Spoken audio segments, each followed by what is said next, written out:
There are mountains, and then there is Meru. It is not the tallest peak in the world. Many others rise higher into the thin, cold air of the Himalayas. But Meru holds a different kind of power. It is a legend whispered among the world's greatest climbers. It is a test of spirit, as much as a test of strength. This mountain is a beast. The main prize is not just any summit. It is a terrifying blade of granite that slices into the sky. They call it the shark's fin. It is a name that promises danger and commands respect from all who hear it. Meru is located in the Garhwal Himalayas of India. It is a remote and sacred place. It sits deep within a land of ancient myths and legends. In Hindu cosmology, Mount Meru is considered the center of the universe, a sacred golden mountain. The mountain itself has three distinct peaks. Meru Central, which stands at about 6,310 meters, is the true challenge. This route is a sheer 1,500-foot wall of near-featureless granite. For decades, it was considered unclimbable. It was a technical rock climb at an altitude where your body is already screaming for oxygen. People often ask what makes a mountain dangerous. They think of Everest, the highest point on Earth. But height is not the only measure of danger. Meru is what we call the anti-Everest for a reason. The shark's fin is a vertical dance on rock and ice. You cannot simply walk up it. This is a technical ascent of the highest order. They sleep on the wall itself, in hanging tents called portalages. All of this happens at an altitude that starves your muscles and brain of oxygen. Every movement is exhausting. The legend of Meru is built on a foundation of failure. In the 1980s and 1990s, teams from all over the globe set their sights on this incredible prize. They brought experience, determination, and the best equipment of the day. But Meru did not yield. Mug Stump, a legendary American climber, saw the shark's fin as the future of alpinism. He came closer than many but was turned back. Each failed team provided a piece of the puzzle for the next.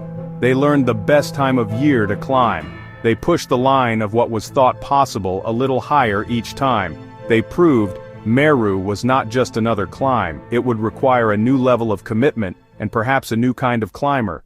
Into this history of defeat stepped Conrad Anker.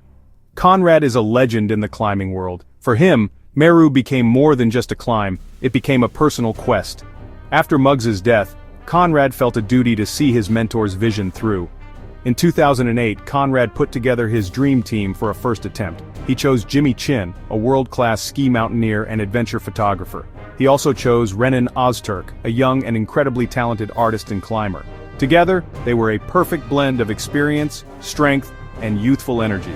They believed they had the right combination of skills to finally unlock the secrets of the shark's fin. For 19 days, they battled the mountain. They faced everything Meru could throw at them. After more than 2 weeks on the wall, they were just 100 meters from the summit. But Meru had one last cruel trick to play. With heavy hearts, they made the decision to retreat. They were defeated, just like all the teams before them. Just 5 months before they planned to return to Meru, Renan Ozturk had a near-fatal skiing accident. He suffered a fractured skull, a broken neck, and a severed vertebral artery. Jimmy Chin survived a catastrophic event of his own. He was caught in a massive Class 4 avalanche, swept down a mountain for thousands of feet. Doctors told him he might never walk properly again, let alone climb a mountain like Meru. Fueled by an iron will and the goal of returning to Meru, he pushed his body to its limits. He went against doctors' orders, secretly training and rebuilding his strength. Conrad faced a difficult decision. Should he replace Renan with a stronger, healthier climber? But Conrad's loyalty to his team was stronger than logic. He made the risky decision to trust Renan. The team would return to Meru together or not at all. In 2011, 3 years after their first attempt, the team returned to India. Renan was still recovering. On just the 4th day, he showed signs of a mini-stroke. But Renan pushed through. They moved with grim determination, each man drawing strength from the others.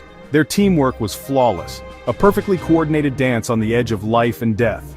The final push to the summit was the ultimate test. With Conrad Anker leading the final pitch, they climbed through the last sections of unstable snow and treacherous ice. Finally, after a 12-day ascent, they pulled themselves over the final cornice. They were standing on the summit of the shark's fin. They had done it.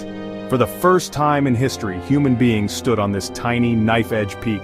The moment was overwhelming, but victory in the high mountains always comes at a price. The summit is only halfway. getting down is often the most dangerous part of any climb. Safely back at the base, the true cost of the expedition became clear. Their bodies were battered. They had lost significant weight and suffered from frostbite and exhaustion. They had achieved one of the greatest feats in modern mountaineering, but it had changed them forever. Why does the story of Meru resonate so deeply with us? It is because it is more than just a story about climbing a mountain. It is a story about the power of the human spirit. It shows us that with enough determination, loyalty, and courage, we can overcome obstacles that seem impossible. The journey teaches us that failure is not the end. It is simply a part of the path to success. Its legend inspires a new generation of adventurers, not just to seek summits, but to seek challenges that push them to grow. In a world that often celebrates individual achievement, Meru is a story about the power of we over me. It shows that the greatest adventures are the ones we share. It will continue to inspire adventurers, dreamers, and anyone who has ever looked at an impossible obstacle and dared to believe they could overcome it. In the end, Meru is the most dangerous climb on Earth, not just because of its steep cliffs or violent weather. It is dangerous because it demands everything from you.